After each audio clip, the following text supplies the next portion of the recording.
kaip pavyzdžiui, už ką jūs balsuotumėte, jeigu pats nedalyvautumėte merų rinkimuose? Ar yra toks kandidatas? Ne, tokio dėja nėra. O Ir tokio sąrašo irgi nėra. ta prasme, jūs norite pasakyti, kad jūs unikalus? Ne, aš noriu pasakyti, kad kiti sąrašai, nei vienas iš dabar kandidatuojančių politikų nesiūlo, sakykime, daniškų pavyzdžių, kad rinkėjas gautų visą informaciją apie savivaldybės naudojamus pinigus, viešuosius konkursus, detalės sąmatas, pralaimėtojus, įvykdymus, papildomus užpirkimus. Nei vienas tvirtai nežada, nei tvirtai, nei netvirtai, atvirkščiai. Patys pagrindiniai kandidatai gina, sakysim, sąmatų slaptumą arba tų, kurie viešuose pirkimuose užima 2-3 vietą jų pasiūlymų sumas, reiškia, laiko paslaptimi. Na, ponas Šimašius, kiek girdėjau, tai siūlo viešumą? Na, dėja, jo ir abstraktus siūlymus, dėja. Be to, pavyzdžiui, Šimašiaus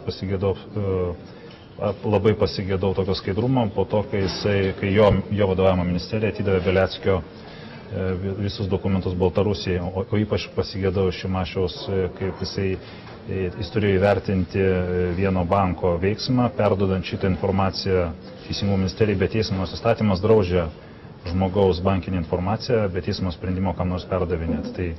Tai tiesiog jam, tai jisai atsiprašė, bet aš jo dabartinėse kalbose nematau to konkretumo, kaip tąsyk pasigėdau, jis atsiprašė už save. Jis kaip teisingumo ministras turėjo viešai pasakyti, kodėl DNB bankas perdavė dokumentus be teismo, jis pažeidė įstatymą, jis turėjo kaip teisingumo ministras imtis priemonių.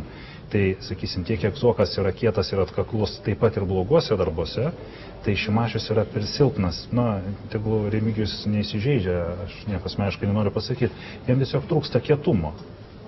Tai todėl tarp kandidatų ir tarp kitų sąrašų aš nematau labai aiškios vakarietiškos, skandinaviškos pozicijos, kad absoliutus skaidrumas, bet kurią akimirką. Danijoje yra specialus darbuotojas, kuris sėdi kabinete darbo metu, laukia, kol kas nors ateis pasidomėti šitais pinigų naudojimais ir atneša jam arba kopiją, arba įsiunčia elektroniniu paštu, priklausomai nuo žmogaus pageidavimų. Danai prieš 20 metų Lietuvos savivaldybės mokė, kas yra skaidrumas. Tai štai tokio neišmokė, štai tokio dalyko aš pasigendu, todėl aš nematau už ką balsuoti, jeigu nebūtų manęs ir Lietuvos sąrašo. Supratau.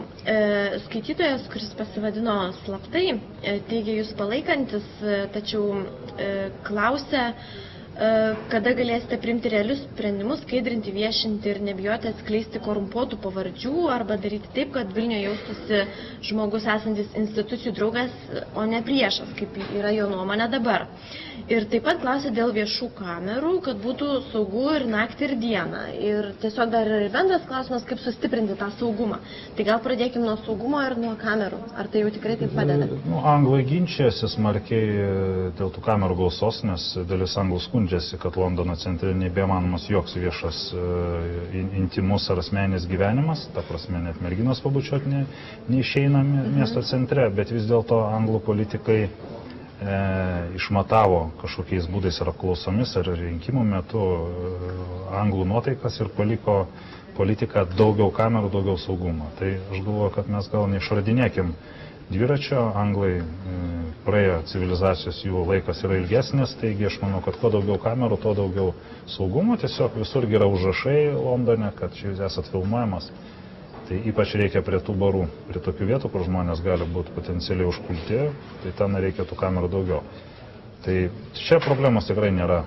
Sumažinus vagystės statybų sąmatose, tų pinigų užteks viskam, įskaitant ir saugumo kamerų. Jūs norit pasakyti, kad jums tada nereikės nei GPM perskirstimo?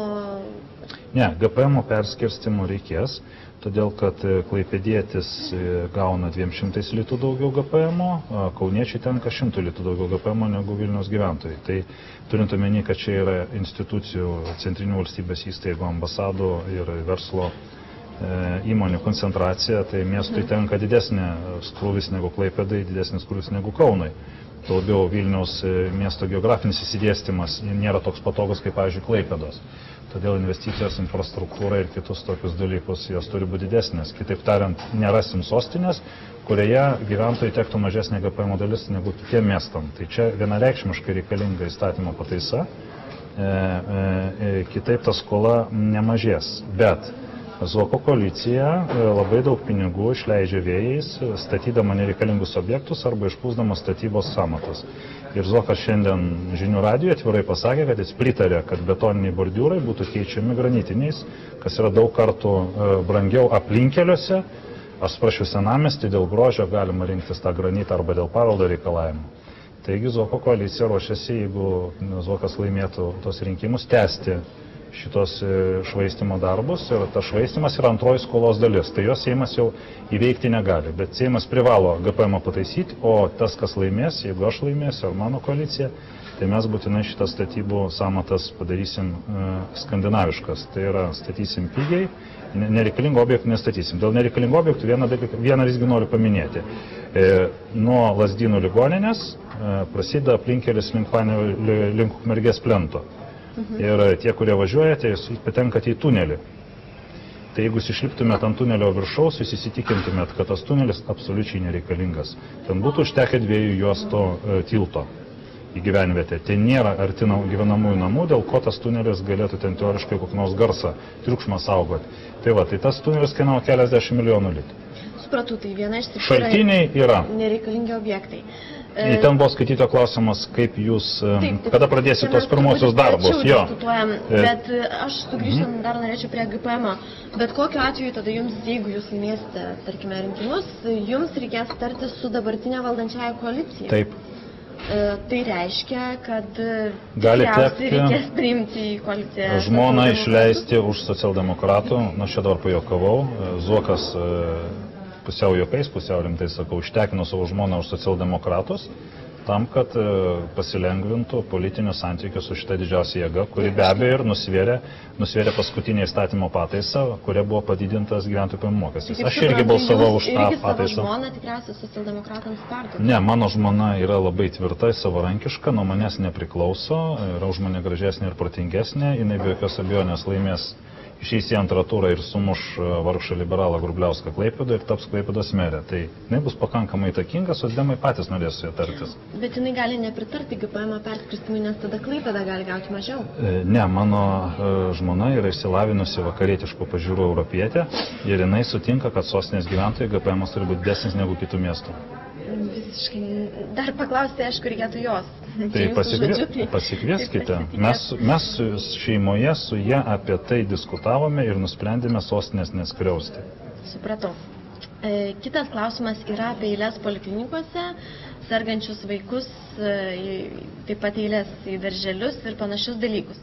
Tai pradedant nuo eilių poliklinikose, ką meras gali arba ko negali padaryti šiuo konkrečiu klausimu? Kadangi už 2 metų rinkimai, mero reikšmė renkant daugybę Seimo narių Vilniui, tuo labiau dabar, jeigu neklystu, vyriausia rinkimų komisija padidins 2 apygardom, jeigu ne 3. Reiškia, tai, ką rems meras, labai tai politiniai jėgai yra svarbu gauti tokį sąjungininką. Vadinasi, meras turi galios prispausti dabartinę koaliciją ir paklausti, tai vis dėlto išleista 80 milijonų litų elektroniniai registravimo sistemai ir jinai neveikia. Tai aš manau, kad jeigu mane išrinksit meru, aš sugebėsiu susitarti su socialdemokratais ir kita koalicija, kad vis dėlto tų milijonų klausimas būtų išspręstas iki galo. Nes prokuratūra kažkodėl tai šitą klausimą nukišo labai jau ten toli. Niekas nesiaiškina. Pinigai yra išleisti, sistema sukurta, serveriai užkurti, programavimo įranga yra. Taip, bet kai jūs kalbat prokuratūra, tai yra tyrimas. Viskas gerai, tyrimus reikia daryti, tačiau klausimą apie sprendimą. Yra tarnybinis patikrinimas, geriausia forma yra. Europiečiai naudoja ne teisėsaugą, o vidaus patikrinimus ir administracinius vadovų sprendimus. Tai dabartinė sveikatos ministerijos vadovybė pilnai gali. Aš tikiu, kad jeigu yra politinė valia iš valdančios koalicijos, galima vis dėlto prispausti tuos rangovus, kad sistema veiktų. Galbūt aš klistu ir to nepasieks. Taip. O prispaus grasinant, kad trukdysime, kad kursim savo koaliciją už 2 metų kandidatuodami Seimą. Ir taip sukelsim baimę. Aš daugiau negu tikras, aš tikrai ar laimėsiu ar nelaimėsiu, aš tą koaliciją tokią kursiu. Ir kandidatų sąrašą renksim. Ir kviesim kitus gerai pasirodžiusius komitetų, visuomenių rinkėjų komiteto atstovus, kurie dabar gerai pasirodys. Savivaldybių rinkimuose kviesim į bendrą sąrašą, pulsime sistemą reformuoti jos pačios... Partijos. Ne, daugelio partijų ir ypač nepartinių. Pagrindų sukursim tokią nepartinių koaliciją ir bandysime smarkiai pakeisti už 2 metų Seimo peizažą. Ir kandidatavimas į merus yra vienas iš tų žingsnelių. Jeigu man pasiseka, jeigu rinkėjai manim patikė, jeigu Vilniečiai mane išrenka meru, tai tam būsimai koalicijai, tam būsimam sąrašui bus lengviau. Tačiau nepartiniai kandidatai gali dalyvauti tik mažoritarinė rinkimų sistemai? Ne, jie gali padaryti ir sąrašą. Bet kokios partijos, pavyzdžiui, imam 3 partijas, sujungiam koaliciją ir ten gali susirinkti ir visi nepartiniai. Jeigu Seimas nepataisys įstatymų ir paliks nedemokratinę normą, nes dabar visi įstatymai yra pataisyti rinkimų, turiuomenį Europarlamentą, prezidentą ir savivaldos rinkimus gali dalyvauti nepartiniai, beveik lygiom teisėm kaip partiniai, tai Seimo dar nepataisytas. Jeigu pataisys, eisim galbūt kaip komitetas, jeigu nepataisys, paprašysim koalicijų iš kokių nesusitepusių biudžeto pinigų negaunančių partijų, tarp jų ir Lietuvos sąrašų. Supratau. Kita tema yra darželiai. Šita tema jau daugybę metų yra kaip ir viena svarbiausia, ypač jaunoms šeimoms, kurios turi vaikus vežioti į kitus miesto galus, nes ten tik gauna vietas darželiuose. Mes daugybę kartų girdime apie lūžtančias sistemas ir nemėgančius tėvus, kurie registruojasi. Tai jūsų sprendimas šioje situacijoje, turint omeny, kad pristačius darželių po kelių metų gali būti demografinė duobė ir jie bus nereikalingi. Iš to, ką debatuose girdėjau iš dabartinio mero Zuoko ir jo pavaduotojo vicemero Pinskaus, kaip jie vardina skaičius, adresus, sumas, neturiu pagrindo jais netikėti. Jie kalba, kad šitų metų pabaigoje visos reikalingos darželiuose vietos jau bus padarytos. Ir tai greičiausiai vyksta jau nebepriklausomai nuo politikų valios. Ta prasme, iš to, ką jie papasako, sprendimai tarybos priimti, finansavimas skirtas, taip pat ir per vyriausybės finansuojama tą vadinamą VI programą. Taigi, aš manau, kad tapus meru šitą problemą greičiausiai bus įspręsta. Kitas dalykas, kad Lietuvoje daug kas daroma neprotingai. Skandinavai susikviečia mokslininkus ir sako, kokių reikia įstatymų ir biudžeto pajėgumų, kad, pavyzdžiui, padidintumėm gimstamumą. Mokslininkai atsako, reikia užtikrinti dirbančių, kad mamos auginančios mažus vaikus galėtų dirbti. Ir skandinavai šito keliu pajudėję, tą gimstamumą pradeda auginti. Čia pat tokius klausimus sprendžiant, iš karto klausimą, kiek reikės darželių, kiek reikės jų išlaikymai ir valstybės uždavinys vis dėlto gyventojus ir tautą gausinti. Ir tai yra pirmas uždavinys, ilginti gyventojų trukmę, gerinti jų sveikatą ir didinti jų skaičių. Tai, aišku, čia ne visai Vilniaus mero reiškia uždavinys. Kaip, reiškia, visi Vilnių valdė merai šito klausimo nekėlė. Vaikų darželiai būdavo išparduodami, išdalinami vidurinėms mokykloms, išdalinami gimnazijoms. Tai aš nenoriu čia konkrečiai apkaltinti Zuoko, kadangi tas procesas tęsiasi per visus politikus. Tai Vilniaus meras kaip politikas jis privalo, matydamas tokias tendencijas, garsiai pasakyti, tai ponai didieji politikai Seime, kur tie mokslininkai, kur jūsų strateginė programa, kodėl jūs, reiškia, švaistote valstybės turtą, kodėl išdalinate darželius, nes jeigu bus imtasi priemonių gimstamumui didinti, ką Seimas buvo vienu metu, ačiū Dievui, padaręs, ir ta gimstamumo banga dabar sukėlė šitą darželio trūkumą, kartu su prieš tai vykusiais darželio išdalinimais. Tai ką meras gali, nedalinti to, negriauti pirčių, reiškia, negriauti socialinės rūpybos, neišdalinti darželio, neskubėti uždarinėti mokyklų.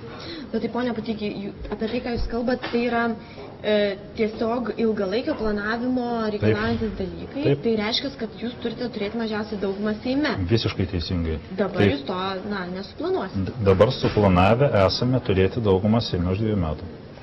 Tai jeigu jūs būsit meru, tai...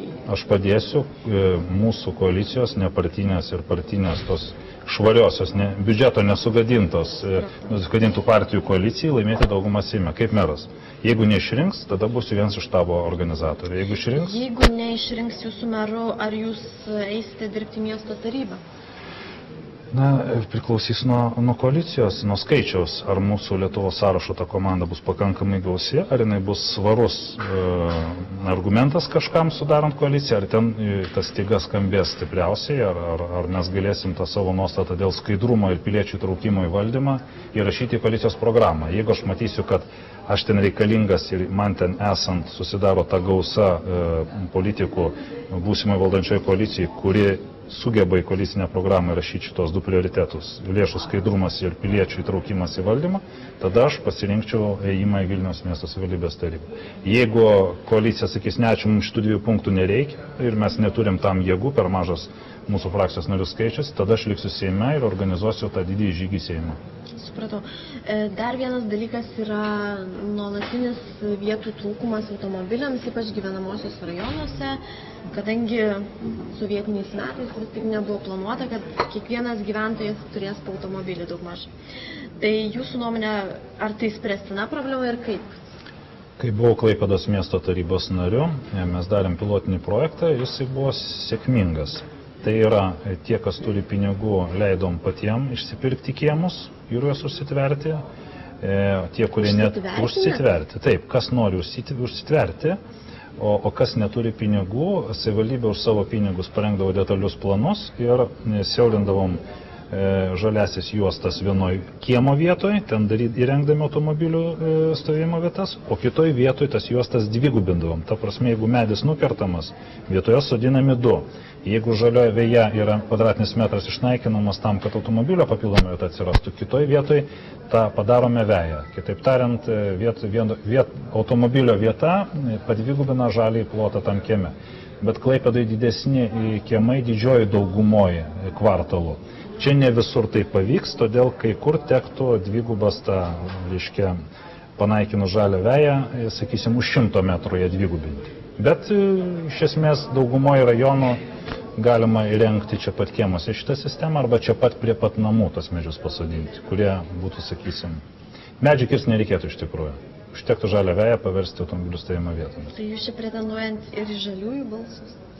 Ne, žaliai taip tiesiai šviesiai nesiūlo. Netgi, sakyčiau, nuklausė, kaip aš šitą idėją, kaip aš šitą praktiką papasakau už Klaipėdos.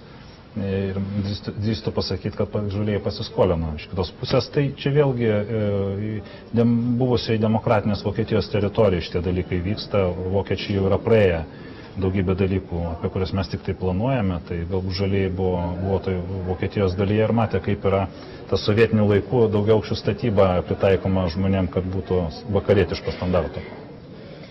Kita tema, kuri svarbi Vilniečiams, viešasis transportas. Visų pirma, jis yra nudrožtas. Ten važinėja žmonės asocialūs kai kada, kurių neišeina išvaryti, galų galiausiai žiemą ir gaila tikriausiai. Taip pat klausimas yra apie nuolatinį neatsiperkamumą keleivių vežimo, neva įmonė nuolatos ant tokios ribos bankroto. Šitą dalyką panaikinti buvo bandoma įteisinus laipiojimą pro priekinės duris, po to ta tvarka buvo atšaukta. Kokia apskritai jūsų vizija dėl viešojo transporto Vilniuje? Aš laikausi principo vertinti žmogaus ar politiko darbus, ne asmenį. Tai aš kritikuoju Zuoko susiliejimą su viena verslo grupe, kuri vadinasi Ikora. Aš kritikuoju jo taip asmeniškai, jo asmeninį dalyvavimą pasirenkant šilumos ūkio perdavimą šitai verslo grupiai, bet jo atliekama transporto reforma aš giriu. Nes mano galva iš to, iš tų variantų, kurias mes galime pasižiūrėti, kaip elgėsi vakarų Europos ir Skandinavijos miestai, tai autobuso, reiškia, linijos greitojo autobuso reforma iš tikrųjų, man atrodo, tinkama, laiku, vietoje ir vykdoma gerai. Tik tai yra vienas niuansas nesusijęs su pačiu Zuoko ar savivaldybės administracija. Lietuviai yra labai konservatyvūs žmonės ir jie labai lėtai persėdinėja iš savo automobilių į tos greitosius autobusus. Tas procesas... Tai kad jie prasmirdė. Tai čia yra techninė detalė, kurią galima vėlgi pasirimant skandinavų patirtimi, nes ten irgi yra tokių žmonių, galima, kaip sakant, tvarkyti. Yra geresnė ventiliacija, oro gaivikliai ir panašus dalykai. Taip pat yra socialinės rūpybos darbas. Kiekvienas benamis, net jeigu jis nesutinka, Skandinavijoje turi, sakysim, kuratorių. Dalis žmonių benamijoje nori būti benamiais ir kratos tos socialinės rūpybos. Tai šiuo atveju tas kvapas autobusuose taip pat susijęs su to, kad Vilniaus savivaldybė per mažai lėšų skiria socialiniai rūpybai būtent benamių, globers ar tų žmonių, kurie negali savim pasirūpinti, kurie jau paseno, kurie neturi jėgų, kurie serga ir neturi pinigų. Ir yra bendra valstybės politika tokius žmonės niekinti ir apkrauti didžiuliais mokesčiais, kai vakaruose jie yra atleidžiami absoliučiai nuo bet kokių mokesčių. Čia ką tokius apkrauna mokesčiais?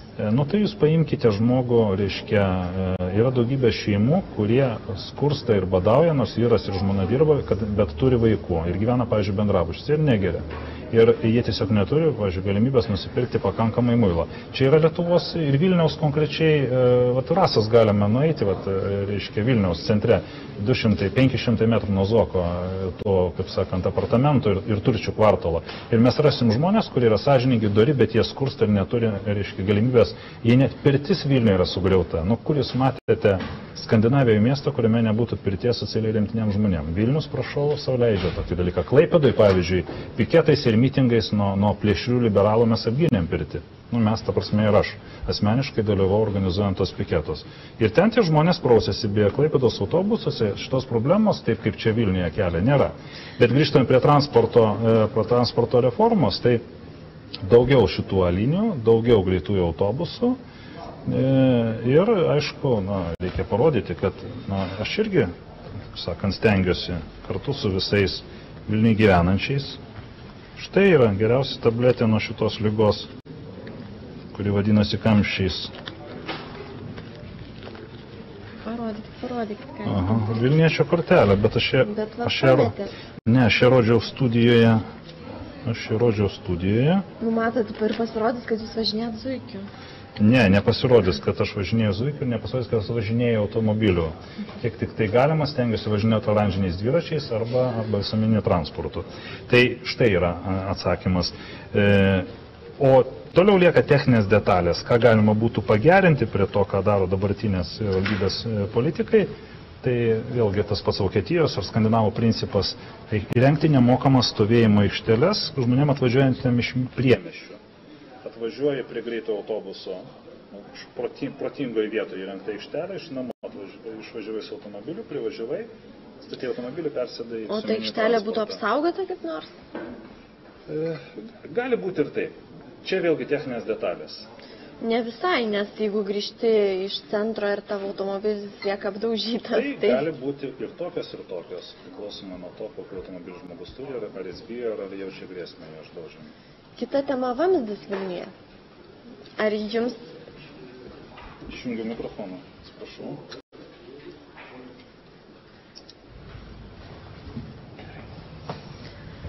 Ar jums šis meno kūrinys kliūva ar nekliūva ir ką jūs su juo darytumėt, nes tiesą sakant, jis kaskart iškyla kaip tema?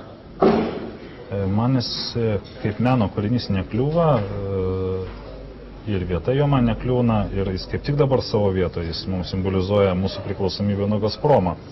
Ir mūsų pastangas. Ir mūsų pastangas. Dabar prie jo galima pririšti miniatiūrinį tankerį kaip simbolį ir tai gali būti kita meno akcija, bet man kliūna neskaidrumas lėšų, kurios buvo panaudotas šitam kūriniui. Tai yra ta suma, kuri buvo sumokėta autoriui. Mano galva yra smarkiai per didelė ir atspindi lietuvišką. Berods 230 000 litų. Aš galiu suklysti, atsiprašau autoriaus, jeigu suklydau, bet suma yra pakankamai spūdinga ir žmonėm, kurie dorai ir sąžiningai dirba, turi vaikų ir kuriem trūksta pinigų muilo ir jie negali nueiti į kiną, nes mokesčiai tokiai šeimai yra per didelį, o Vokietijoje būtų visiškai nuo jos atleisti. Tai tokiai šeimai tokia suma yra siaubinga. Ir ta turtinė neligybė Lietuvoje ir Vilniuje yra per didelė, jinai bado akis, ir tada tas meno kūrinys jis tampa neapykantos objektų tiem žmonėm, kurie mažai uždirba ir kurie negali savęs išlaikyti. Bet aš jo negriaučiau, aš parašyčiau informacinę lentelę, kurioje parašyčiau visą šitą istoriją. Tiesiog... Už šitą kūrinį sumokėta, tarkime, 200 000. Tai parašyti taip, sumokėjo tas. Tai yra neapykantos šiaip skatinimo būdas. Kodėl? Viešumas ir skaidrumas reikalauja, kad politikai žmonėm sudarytų sąlygas viską žinoti. Tegul žmonės žino. Jūs kalbate apie žmonės, kurie negali, tarkim, nusipirkti muilo. Taip. Ir jūs užrašytumėte ant meno kūrinio, tai jūs beveik... Šalia, ne ant meno kūrinio.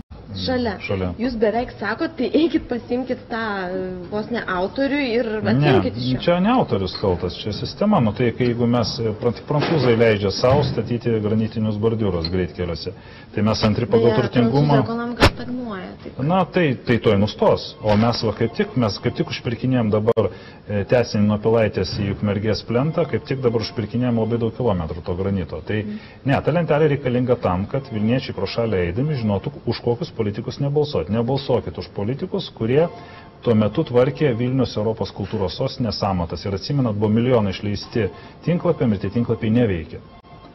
Dabar netikėta šiek tiek tema, posūkis toks, kada paskutinį kartą bendrauti su Neringa Venckiene?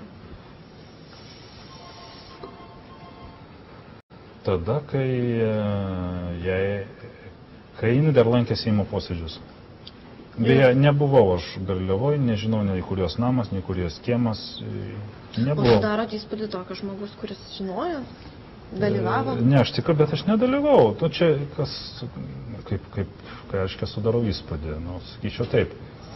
Pavyduoliai, kurie pavydė man procentų, kurias aš gavau per prezidento reitingus, mane apkalba, ką. Bet tai čia žmonių teisė apkalbėti. Nebuvau Garliavoje, nestovėjau tam kieme, net neįsivaizduoju, kaip jis atrodė. Tik tai nuotraukose mačiau. Tai dabar jūs ne prie ko? Na, dabar Venckienė ne prie ko. Supratau. Skaitytojai taip pat domisi, ar jūrų muziejuje dirbant jūsų žmona daug laiko praleidžia su delfinais? Mano žmona iš tikrųjų yra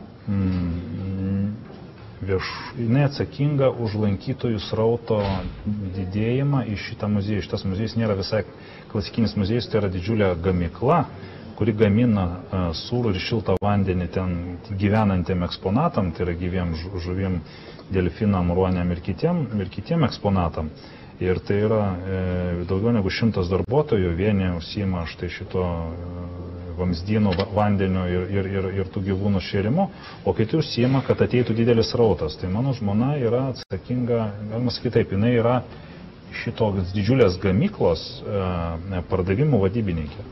Tai jinai, delfinai, yra tik tai vienas mažas epizodas, kurią jinai naudoja kaip reklamą, kad kuo daugiau ateitų lankytojų. Tas jai labai sekasi. Jinai per metus užtikrina, kad muziejų aplankytų 500 000 lankytojų. Tai jeigu jei išrinks Klaipėdos merę, jinai mokės valdyti ir valdys geriau negu liberalai ir Grubliauskas. Taip, bet tada muziejus gali likti. Na, jinai turi gal 20 pavaldinių ir aš manau, kad iš jų tikrai bus pakankamai išaugusių gerų, sąžiningų, dorų darbuotojų, kurie puikiai perims jos iniciatyvas, bus išmokę jos pamokas ir jinai didins srautą turistų į Klaipėdą, o jos buvę pavaldiniai didins srautą į muziejų. Reklamą ne tik savo, bet ir žmonai dar čia padarysiu. Čia, bet aš nekaltas, jūs paklausėt. Skaitytojas paklausė. Tai sumesim atsakomybę jam. Yra klausimas dar apie išpūstas valdininkų armijas. Aišku, čia visada toks vyrauja mitas, kad jau tų valdininkų, tai čia 100 milijonų šiai valstybei, tačiau klausimas yra apie Vilniaus savivaldybę ir ar ten tikrai tas viešasis sektorius toks išpūstas. Ar jų ten gresia masiniai atleidimai, jeigu jūs busit meras? Iš tikrųjų yra išpūstas ne tiek valstybės tarnautojų sektorius ar savivaldybės darbuotojų, kiek partijos prisidelegavo pavaduotojų, kai kuriuose Vilniaus įmonės iki 6 pavaduotojų. Aš turiu omeny tas natūralios monopolijos įmonės, Vilniaus vanduo, Vilniaus energija, kol kas jinai neišnuomota, nakvynė, viešasis transportas ir kitos įstaigos. Partijos deleguoja, pavyzdžiui, Panevėžy klasikinis nuskambėjęs atvejis, kada į Aukštaitijos vandenis partijos pasiskyrė viena partija 2 pavaduotojus, kita 1, trečia dar 1 ir jų ten iki 7 išaugo. Klaipėdoje vienu metu Klaipėdos vandenyse buvo 8 pavaduotojai.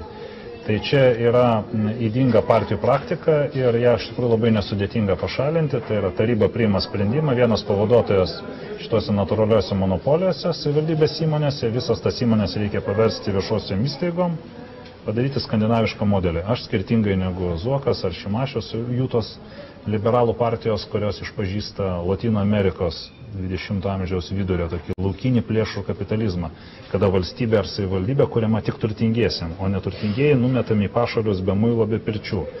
Ir visos tos natūralios monopolijos yra atiduodamas privačiam verslui, kuris susideda didžiulę pelno normą. Tai aš esu to priešininkas, aš esu skandinaviško modelio šalininkas. Po vieną pavaduotoją, tarybos sprendimu ir jokių ten partijų. Bet tai jūs nežinot, gal jūs nesutvarkysit su darbu su to vienu pavaduotoju?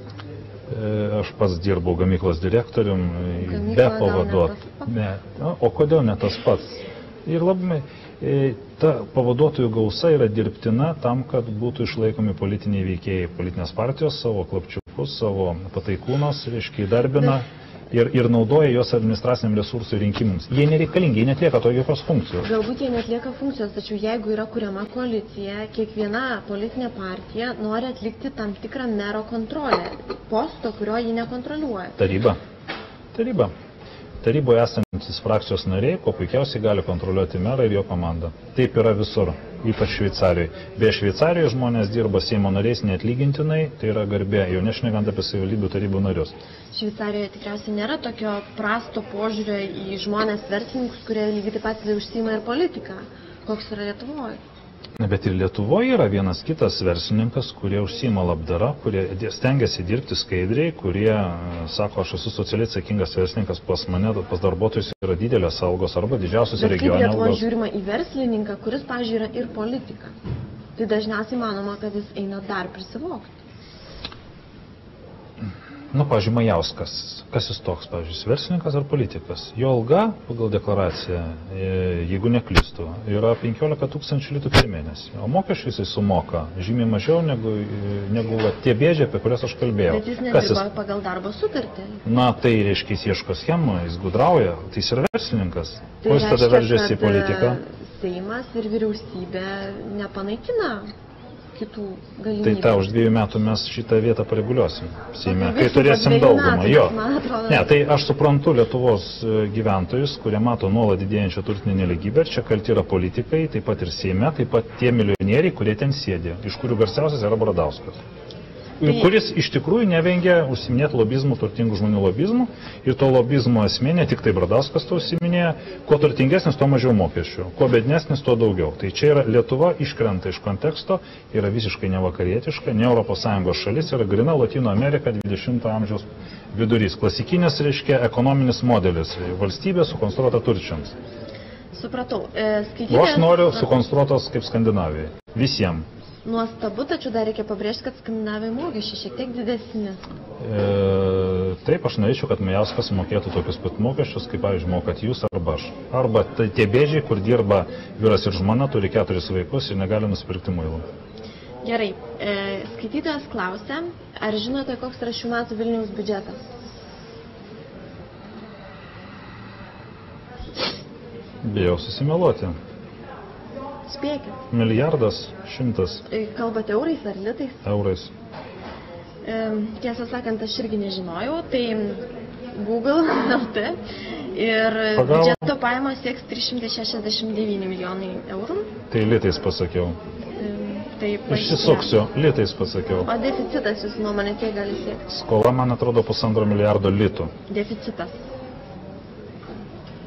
Keli šimtai milijonų litų. 63 milijonai eurų. Tai keli šimtai milijonų litų. Pataikiau. Sakyčiau, daugmaž. Pasirodo, jis apie Klaipėdą, man atrodo, daugiau išmanot negu apie Vilnių. Tai aš daug metų buvau tarybos nariu, tai kodėlgi negaliu naudoti tų žinių, kurias aš išmokau būdamas tarybos nariu.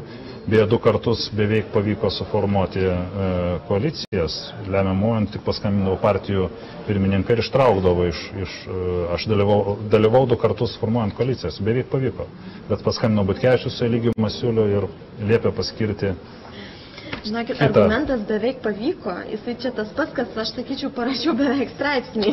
Na, tada aš iš pykčio ir apmaudo laimėjau 2 kartus vienmandatį. Ten jau pavyko. Supratau. Tai pyktis ir apmaudas jums padeda. Ar dabar pykstat? Ne, dabar neturiu dėl ko pykti. Šiek tiek pavydžiu Majauskui to, kad moka tiek mažai mokesčių. Jeigu nepykstat, vadinasi laimėsit. Gerai, klausima yra apie tai, su kuo sudarytumėt galimą koaliciją. Tai norėčiau, kad neišsisukinėtumėt ir pasakytumėt, su kuo jau tikrai neįtumėt maždaug čia su velniu neįsioboliauti ir su kuo galėtumėt bendradarbiauti. Su visais galiu. Ir tada, kai konstravau 2 kartus, taip. Tuos 2 kartus, kai konstravau Klaipėdoje koaliciją, ne aš vienas, tai mūsų buvo keletas politikų iš skirtingų politinių jėgų. Mes konstravom iš visko.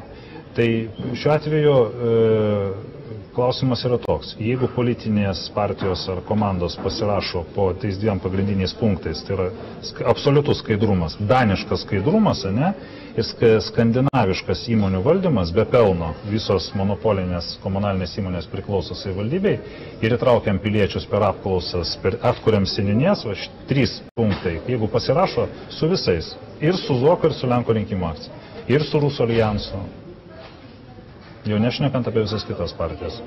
O tai nebijot, kad būsit apkaltintas, kad penktąją koloną bendradarbiauja? Nebijau, todėl kad ko skiriasi mūsų liberalų partijos? Pavyzdžiui, Zuoko partija nuo Šimašiaus Eligijos Masiulio partijos. Kuo jie skiriasi? Laukinio kapitalizmo liberalų partijos. O socialdemokratai tokio pat laukinio kapitalizmo. O Majauskas propaguoja iš vis libertarizmą. O jūs apskritai turit kokią nors ideologiją? Turiu, skandinaviškai vokišką. Tai čia, atsiprašau, bet politikos moksluose tokios nėra. Politikos vadovėliai rašo, kad labai trinasi skirtumai tarp socialdemokratų, taip vadinamų dešiniųjų ir vadinamų, reiškia, kairiųjų. Bet vis dar išlieka. Aš būčiau krikščionis demokratas Švedijai. Supratau, bet mano požiūrį, tai jūs būtumėt žiauriai geras socialdemokratas. Švedijos krikščionis demokratai nelabai ko skiriasi nuo Švedijos socialdemokratų. Supratau.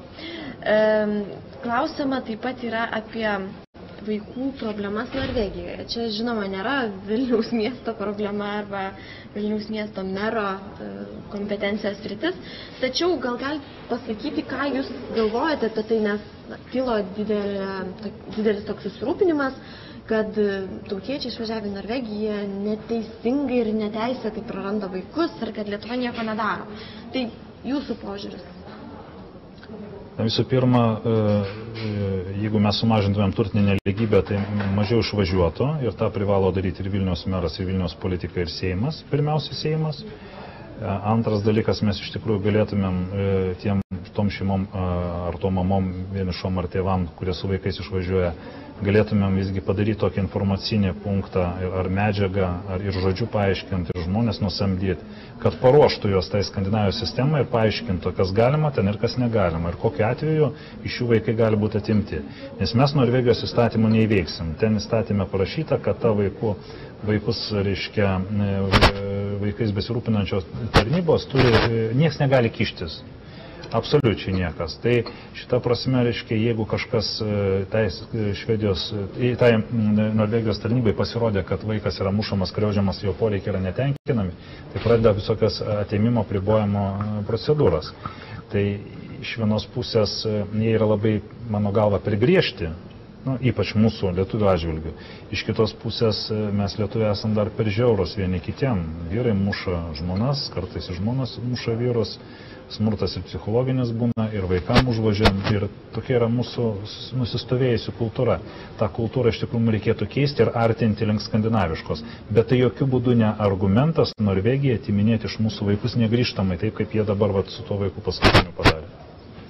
Čia jau valstybė privalo tą vaiką vis dėlto grąžinti. Ne vis dėlto, o valstybė privalo, nežinau kaip su tais norvegai susitarti,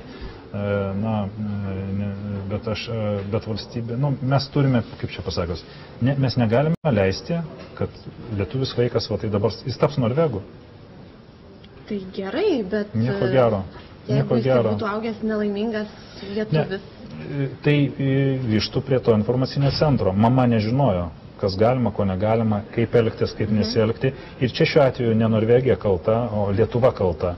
Mes neugdome taikaus požiūrio į santykius šeimoje ir mes neinformuojame žmonių, kurie važiuoja į Norvegiją. Dabar šiek tiek posūkis vėl į Vilniaus miesto problemas ir ką galėtumėt padaryti arba darytumėt ir nežinau, ar verta daryti, kad šaltas vanduo atpigtų Vilniuje. Nes skaitytojai kalba, kad šaltas vanduo Vilniuje brango be jokios pateisinamos priežasties. Jūsų požiūris?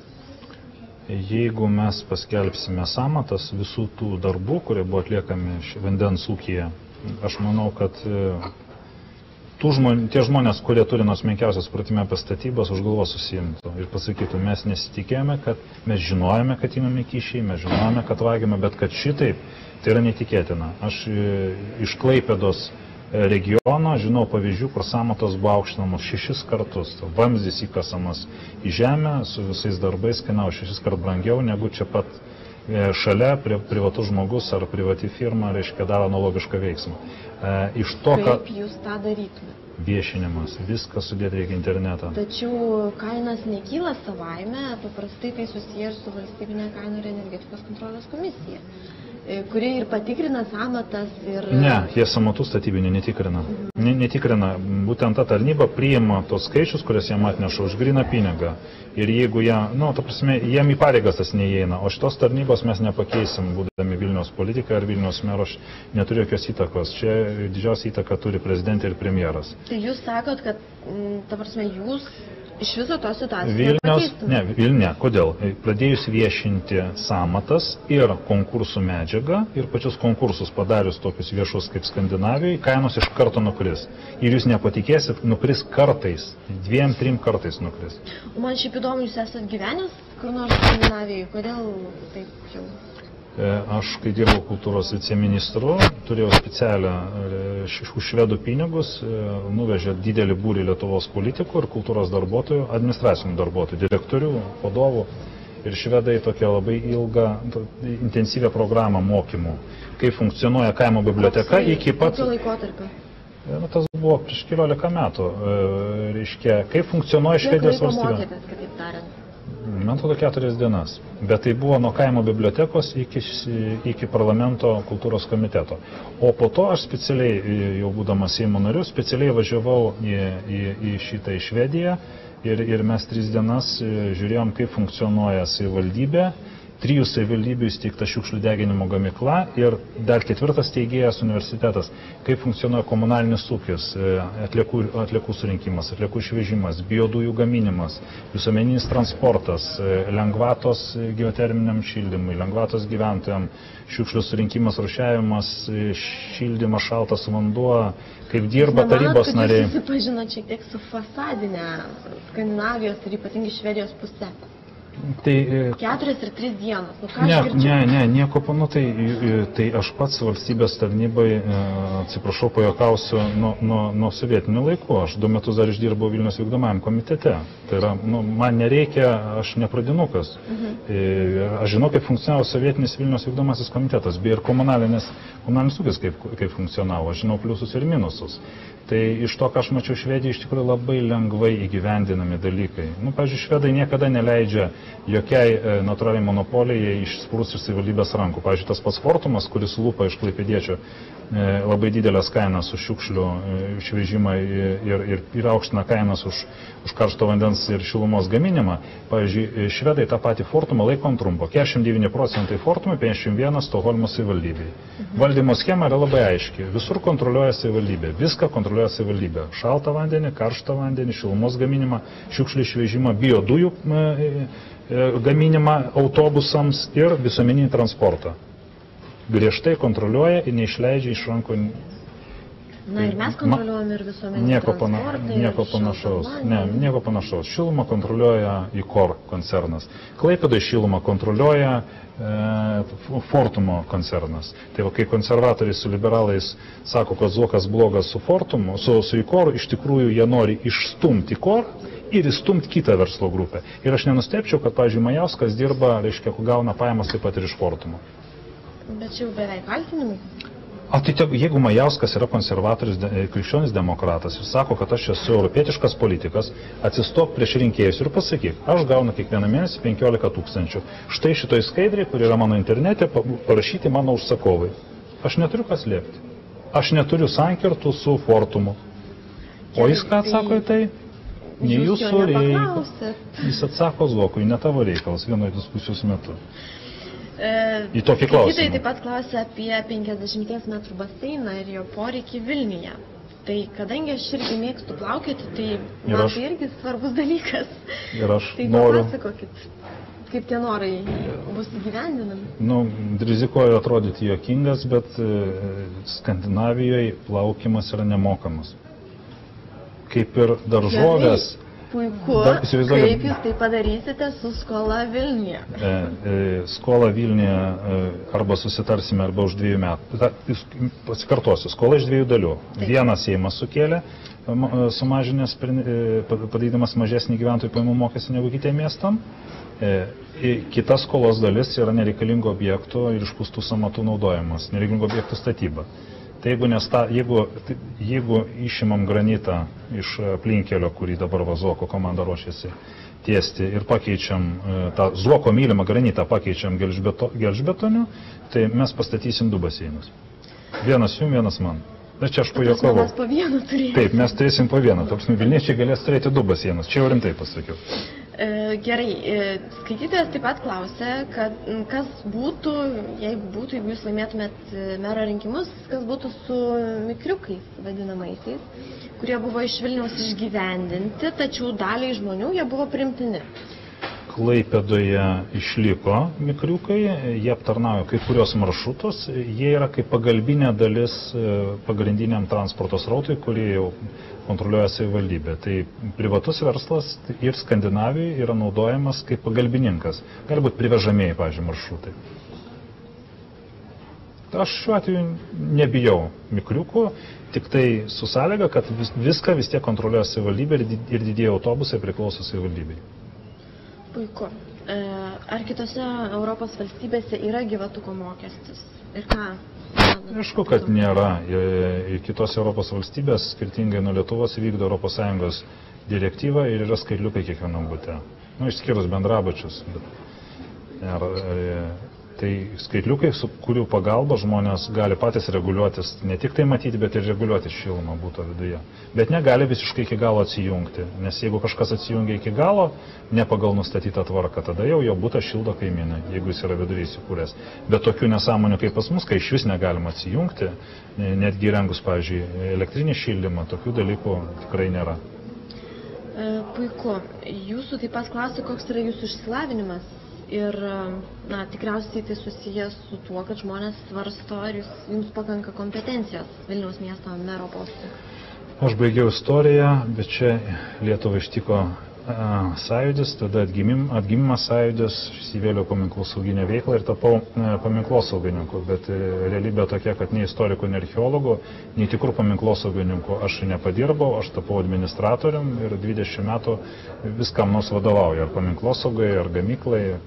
Vadovau valstybės kontroliuojamai akciniai bendrovė Klaipėdos laivų remontas, kai jinai buvo ištikusi ją bankrotas, 15 milijonų litų skolų buvo, per 4 metus visas skolas atidaviau, tada protingi, gudrus žmonės tą įmonę privatizavo juokingai mažą kainą, bet aš moku suvaldyti skolas, aš moku valdyti kolektyvas, aš turiu visokios patirties ir sovietinės administravimo, ir paveldo administravimo, ir kultūros paveldo inspekcijai 200 žmonių vadovau, ir tai gamyklai su tokiu balansu vadovau, tai pasakysiu taip, esu tiesiog valdymo, viešo administravimo ir politikos profesionalas. Save pagirti jūs mokate, akivaizdžiai. Kas būtų planuojama daryti su savivaldybės nuosavybėje esančia žeme Vilniuje? Aš nežinau, kiek čia yra masinė problema kažkokia, tačiau sakoma, kad jos plotai yra dideli, čia bent jau skaitytas rašo, o vilniečiai kišami į daugiabučių katakombą. Net mano kritikuojami Klaipėdos liberalai, net ir tie randa savyje jėgų, ne visą žemę stumdyti draugam, pardavinėti, kombinuoti draugam, bet vieną kitą sklypą paleidžia aukcionam. Tai Vilnius, man atrodo, vienintelė Europos sostinė, kur iš esmės nevyksta žemės aukcionai. Tai čia grįžtam prie Lietuvos politikų, pradedant Seimu, baigiant savivaldybėmis neskaidrumu. Visi stengiasi sukombinuoti savo partiniam ar verslo draugam žemės sklypus ne aukciono būdu. Tai ką aš pažadu Vilniečiam, kad tapsim normalia vakarietiška, europietiška sostinė ir žemės sklypus miesto centre pardavinėsim aukcionuose. Objektam, kurie reikalingi Vilniečiam. Viskas aišku. Dar yra įdomi tema dėl saugumo situacijos Lietuvoje. Tai irgi, žinoma, ne mero kompetencija, bet meras kaip politinio elito atstovas tikriausiai turi tam tikros moralinės įtakos. Ir skaitytojas, kuris pasivadino smalsuoliu, klausė, kaip jūs vertinat isteriškas kalbas, kad rusai puola. Ir, iš vis jūsų požiūriu, ar tai isteriškos kalbos, ar tai yra geras tam tikras visuomenės parengimas tam tikriems pavojams ir, žinoma, šauktinių kariuomenė. Pavartosiu rusišką posakį, bet jis bus patriotiškas. Vaska slušai da jest. Reiškia, žmogus klauso kažkokių moralizavimų ir valgo toliau, nekreipdamas dėmesio. Tai Suomijos pozicija.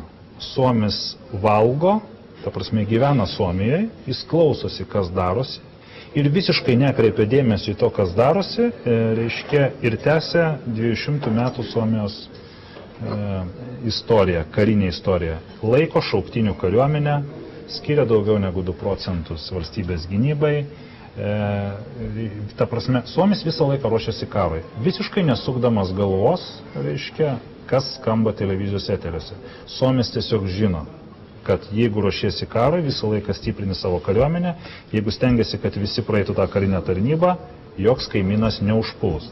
Tai lietuviai šitą prasme padarė milžinišką klaidą, Olekas padarė klaidą, tuometiniai politikai padarė klaidą atsikratydami šauktinių kariuomenės. Ir tegul pasidalina atsakomybę su Konstituciniu teismu, kuris legalizavo šitą Oleko, mano galva, antikonstitucišką įsakymą.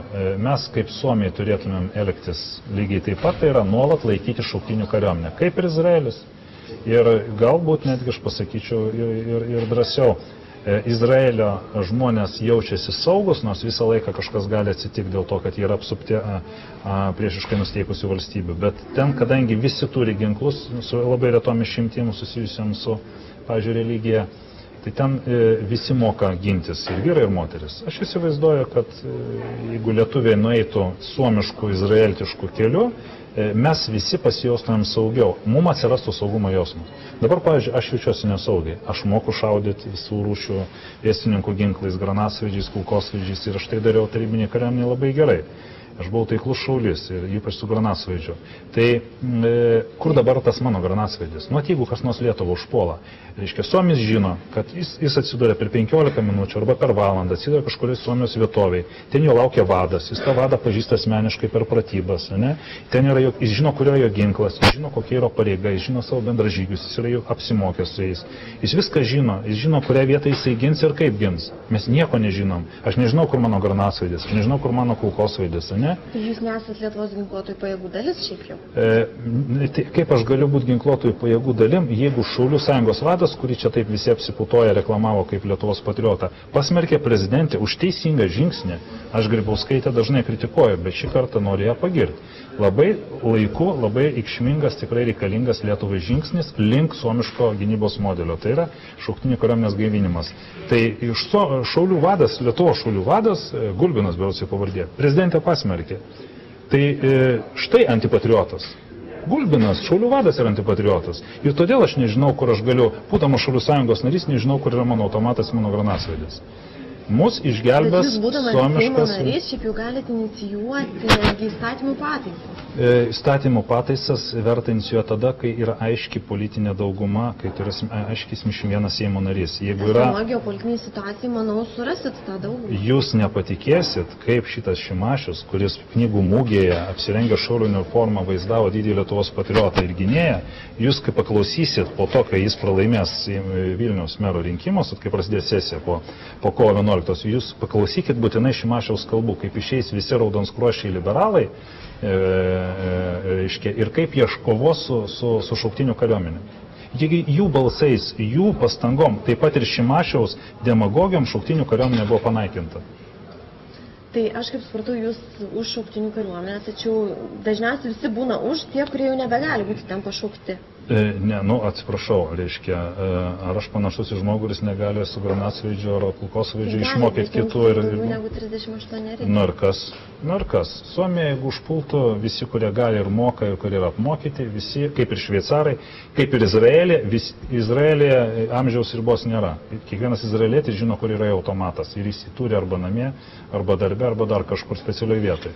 Vienu žodžiu taip, pasakysiu tiesiai šviesiai. Reiškia, būtų mano valia, aš ne tik kad Suomijos variantą, aš Izraelio variantą pritaikyčiau. Visi moka kariauti, visi žino, kur jo ginklai, visi žino, kas jo vadai, visi yra viskam pasiruošę. Tai aš tą išimti padariau. Jo, tai Izraelio... Jūs ją ir padarytumėt? Tai jeigu net žydai padarė išimti religingiam žmonėm, tai jau lietuviam čia būtų, kaip sakant, išmintingesnė. Tegul, ne, o kas šitokio? O religingumo lygis, jeigu išauktų, lietuviai mažiau gertų, mažiau muštųsi, mažiau... Apsimestinio religingumo lygis. Žinot, jeigu apsimestinis religingumas sukels mažesnį alkoholio vartojimą, aš už. Puiku. Paskutinis klausimas susijęs su tuo, kad savivaldybė yra atsakinga už gyventojų evakuaciją, pavyzdžiui, ekstremaliųjų situacijų atvejais, tuo pačiu karo atveju, tarkime, jeigu prasideda hibridinis konfliktas, ir kad piliečiai galėtų saugiai evakuotis arba slėptis. Ar jūs žinote, kaip tai vyktų Vilniuje? Ar esate informuotas? Ir, jeigu jūs taptumėt meru, apskritai toje srityje jūs ką nors darytumėt? Problema, kad griaunant šauktinių kariuomenę buvo viskas sugriauta, absoliučiai. Ir iš esmės vilniečiai turbūt yra mažiausiai apginta sostinė, nes jeigu sugalvotų kas nors iš Baltarusijos pusės pajudėti link Vilniaus, tai bet koks šarvuota karinė transporto priemonė Vilnių pasiektų per 20-30 minučių. Tai Vilnius šitą prasme yra visiškai neapgintas, bet aš vis dėlto buvau eilinis karys, aš nebuvau karininkas. Ir čia jau šitie klausimai priklauso gynybos tarybai, priklauso profesionaliam kariškiam ir tai yra aukštesnis lygmuo. Vis dėlto ne Vilniaus taryba tos planus turi sudarinėti, ne Vilniaus biudžetas turi tos pinigus skirti. Tai turi vykti ministerijų lygmenį. Tačiau evakuacija yra galima net ir, tarkim, nepaprastų situacijų. Tai čia tas pats kaip su automatu. Kur mano automatas? Atsakymas, kai ateis laikas, Olekas per televizorių atsako, reiškia, kur tavo automatas sužinosi, kai reikės. Tai į klausimą, kur dabar, paklauskim Vilniaus mero, ar kur Vilniaus turi evakuotis? Jis pasakys, kad jis tokį atsakymą girdi, kaip aš iš Oleko dėl automato. Niekas nieko nežino. Tai gerai, bet ar jūs turėtumėt su kitom savivaldybėms sutartis? Ar jūs tenktumėtės atgaivinti kokias nors slėptuves? Ką jūs darytumėt? Tegul šitos klausimus sprendžia gynybos ir evakuavimo profesionalai. Beje, ką mes galim pasitelkti, tai mokslininkus ir specialistus, ko nepasitelkia politikai. Jie žino tik vieną mokslą, išpūsti sąmatą ir po to gauti atkatą. Tegul profai pasako, reikia evakuoti Vilnių, nereikia evakuoti Vilnių, kaip tai suderinti su gynyba, o gal Vilniečiai turi išeiti kažkokias gynybinės linijas.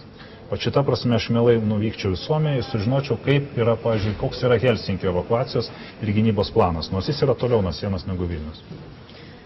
Aš tiesiog nuvažiuočiau į Suomiją pasimokyti ir po to pasikviešiu juos čia. Jūs, matau, labai mėgstat mokyti. Tikrai aš mėgstu mokytis, čia be ironijos. Ir būtent išimtinai Skandinavijos šalyse. Ne, dar iš vokiečių, dar ir iš izraeliečių taip pat, ir iš amerikiečių dar taip pat. Mėgstu Izraelį, Ameriką, Norvegiją, Švediją ir Suomiją, ir Estiją, ir brolius Latvijos. O ko iš Latvijos išmoktumėt?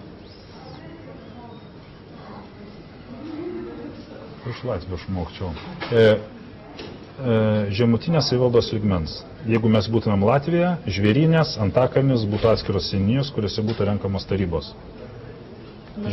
Taip, mažoji demokratija, labai svarbus elementas. Taip, bet tačiau čia būtų gal kitų diskusijų tema. Šį kartą gal baigsime mūsų konferenciją. Labai ačiū skaitytojams už klausimus ir už žiūrėjimą ir šį kartą atsisveikiname.